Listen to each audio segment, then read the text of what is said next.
March 11th was when it all began.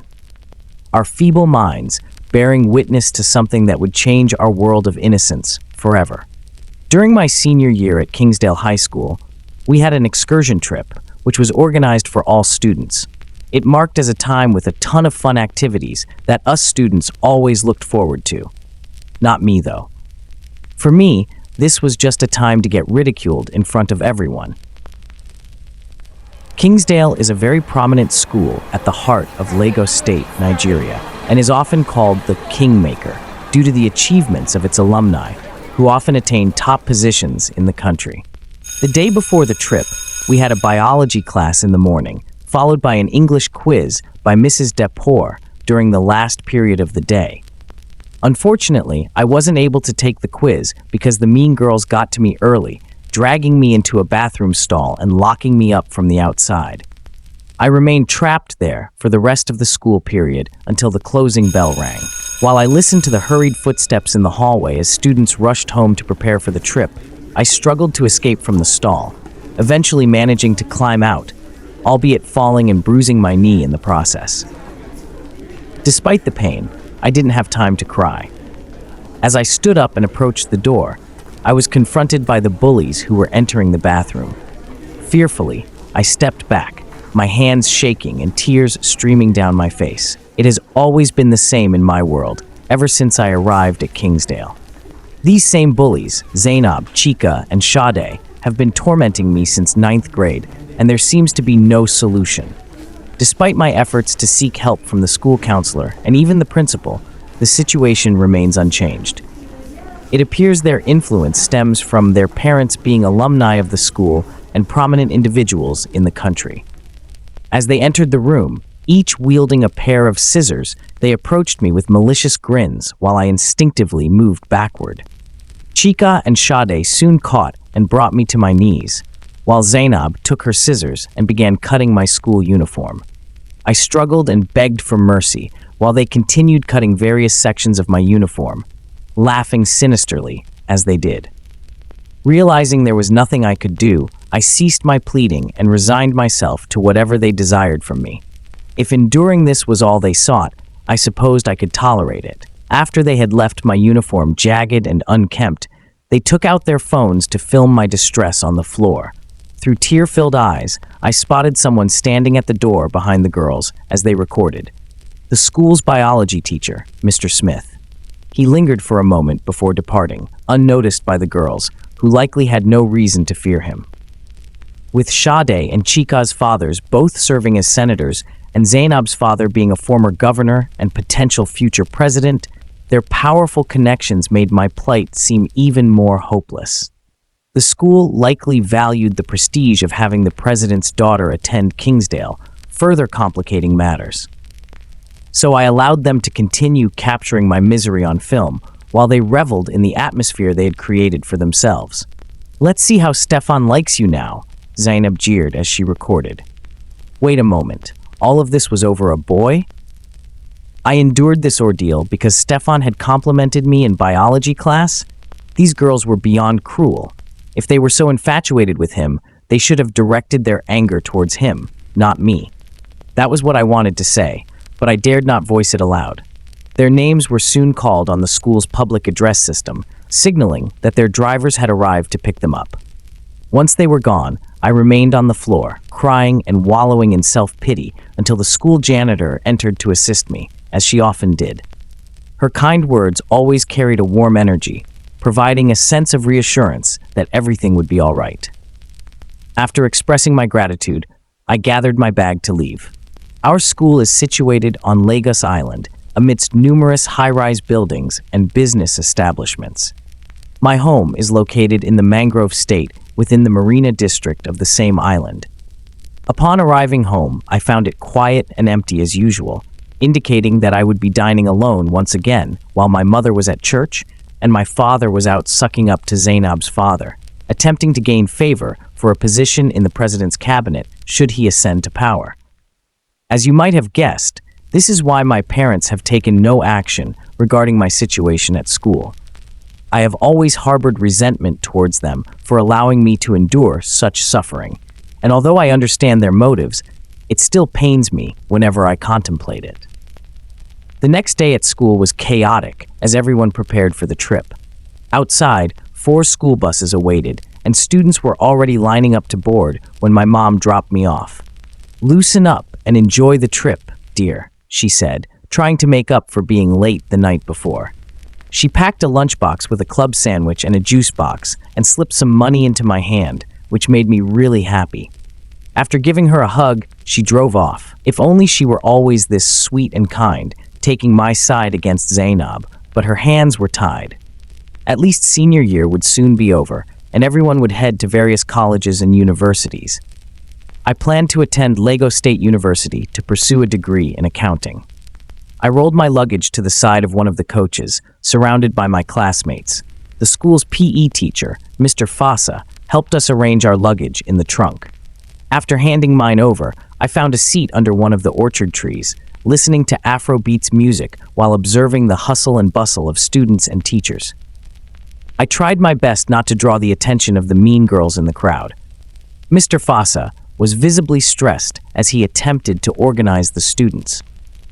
According to the announcement in class, 12 teachers were supposed to accompany us on this trip to Corico Island for our summer camp, and everyone was present except Mr. Smith, who had chosen the location.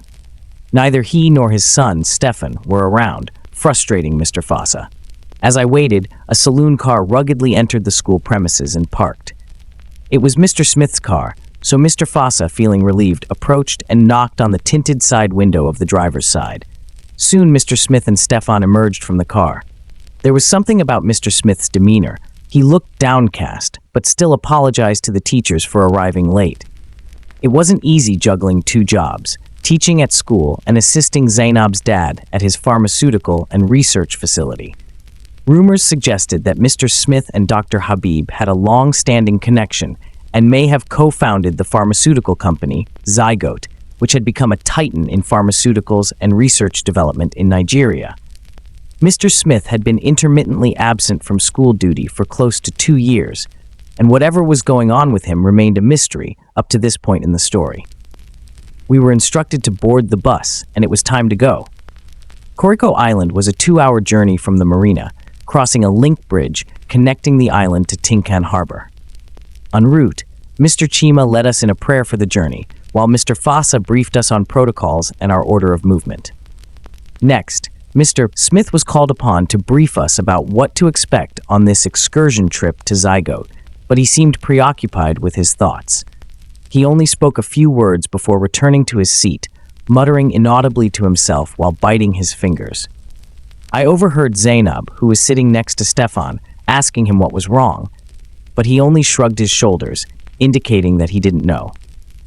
We soon arrived at Corico Island and approached the gates of Zygote, which swung open to welcome us onto the property.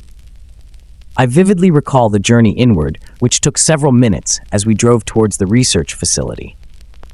Along the way, we passed green farms, where workers were clad in personal protective gear, massive digging and drilling machines, a field of vibrant flowers, and even a church.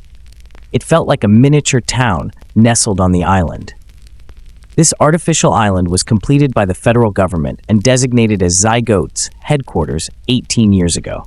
It has since become a leading research facility, significantly contributing to the advancement of Nigeria's pharmaceutical and research sectors on the global stage. Zygote has played a pivotal role in the surge of Nigeria's GDP in recent years. The buses stopped at the research building, where we were greeted by Dr. Juliet, who served as our tour guide throughout the facility. As we disembarked, some students carried school bags, while others only brought jotter pads for note-taking, and a few had cameras at the ready. Mr. Fossa had informed us during our journey to the island that rooms had been prepared for our 2-day stay in the staff quarters. Inside the facility, the atmosphere buzzed with activity as scientists in lab coats bustled about, clutching papers, test tubes, and various equipment. Despite my personal aversion to the sciences, attendance was mandatory, courtesy of the principal's efforts to secure additional funding from Dr. Habib. Dr. Juliet led us through different sections of the facility, capturing the students' attention, particularly in the botany lab. Here, mutated plants intrigued us, including one with pores emitting gases, giving it an almost lifelike appearance. As the students clustered around the plant, I slowly retreated and slipped out of the room. Wandering through the facility, I sought a quiet spot where I could be alone, perhaps listening to music, but it seemed elusive. The scientists, engrossed in their work, paid no attention to my wandering as I found myself in one of the upstairs corridors. Alone in the corridor, I noticed a sign indicating the direction to the CEO's office. Not wanting to attract any unwanted attention, I decided to leave, but just as I turned, I heard footsteps approaching. Feeling tense and unsure of what to do, I hastily ducked into the nearest door and found myself in a storage room filled with various chemicals and lab instruments. Just outside the door, the approaching footsteps halted, and I could hear the conversation unfolding between the parties. I remained crouched on the floor, striving to stay silent as I listened intently. A name, Salamat, caught my attention, initially seeming common, but as the dialogue progressed, I realized it was someone I knew. The speakers, Mr. Smith and Dr. Habib, became identifiable by their voices, and their conversation carried an air of tension. They discussed the imminent arrival of board members to assess progress and results, with Mr. Smith emphasizing the urgency of returning to Snake Island concerning a particular plant. That's the only place we can find a solution to this mess we've created. Habib, it's Salamat we're discussing here, your daughter. Mr. Smith's tone shifted, laden with anger, though the context remained unclear to me. Salamat, Dr. Habib's eldest daughter, was a beacon of inspiration for many girls at Kingsdale, having graduated as the top student before earning a place at Harvard University. However, his outburst was met with a softer, more concerned response from Dr. Habib. What do I say to Zainab? I can't let her endure that pain again. I just can't. He lamented to Mr. Smith, his voice betraying his distress as tears welled up. Unlike other girls who admired Salamat purely as a role model, Zainab's connection with her sister ran deeper. When Zainab's mother succumbed to brain cancer 12 years ago, the family, particularly Zainab, endured immense hardship. At just 5 years old, Zainab was deeply attached to her mother, and her absence caused her profound distress. However, with Salamat's support, Zainab navigated through this turbulent period. Now, she has grown reliant on her sister to the extent that she's determined to follow in Salamat's footsteps by attending Harvard after high school, despite her father's objections. Salamat was her father's pride and joy, so the mere mention of her name suggested something troubling might have occurred. The conversation between Mr. Smith and Dr. Habib remained cryptic, leaving me struggling to grasp the situation until their voices dwindled away as they entered an elevator. Cautiously, I opened the door of the storage room and stepped out, only to be startled by Dr. Juliet approaching from behind. "What brings you here, young lady?" she inquired. Her gaze sent a surge of fear down my spine, leaving me stammering, unsure of what to say. She led me back to my peers, who were now in the laboratory, where meat was being grown using cancer cells. This was, at least, a fascinating sight, but everyone seemed hesitant to get close when the scientist handling the meat asked us to feel it. It elicited either a yuck from the boys or a scream from the girls whenever he held it out. Caught in the rather entertaining moment, my eyes caught Zainab leaving the room. Where could she be going? I wondered, attempting to follow her, but Stefan caught me by the hand, gesturing with a shake of his head that it was best to leave her alone. Ever since her mom's death, Zainab wasn't fond of anything related to cancer. Just a mention, like the one made by the biologist here, could easily trigger her, prompting her to leave. I understood her struggle. Trust me, I did. But her treatment towards me often made me forget she had been through such a horrible ordeal. When he finished showing us around, Mr. Chima and Mr. Fossa led us out of the room to meet with the other students who were waiting outside for the next part of the tour. As we gathered there, I looked around for Zainab and soon spotted her approaching us from a distance. One of the junior students pointed in her direction, perplexed by an image he was seeing. "What's that?" he asked, directing our attention to where he pointed. I squinted, trying to make sense of what it could be, and suddenly it became clear. Dr. Juliet walked sluggishly, holding her neck as blood gushed out, dripping onto her lab coat and the white tiled floor of the facility.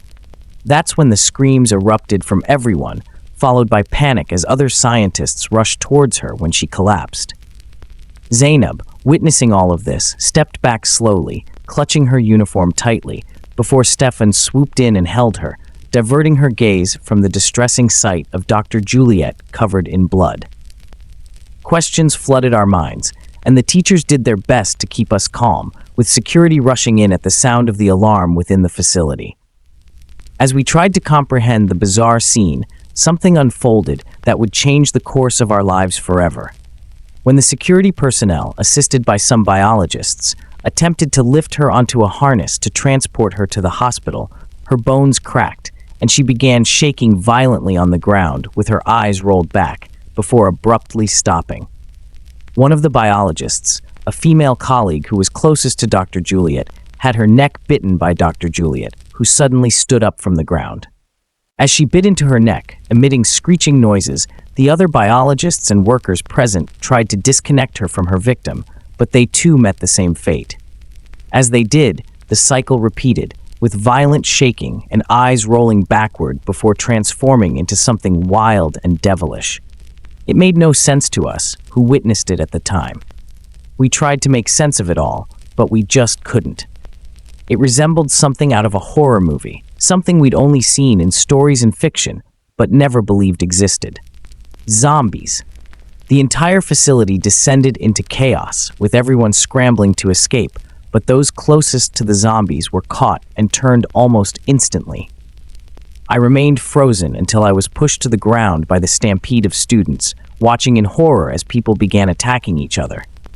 I started hyperventilating, reaching for my inhaler, but struggled to retrieve it from my pocket. My eyes slowly closed as I fell to the ground, struggling to breathe, when I heard a faint voice calling my name. Marion, Marion. I tried to catch a glimpse of who it was and saw Zainab pulling me up from the ground before I finally lost consciousness. It was like a nightmare becoming a reality. That's the best way I could describe that horrifying day.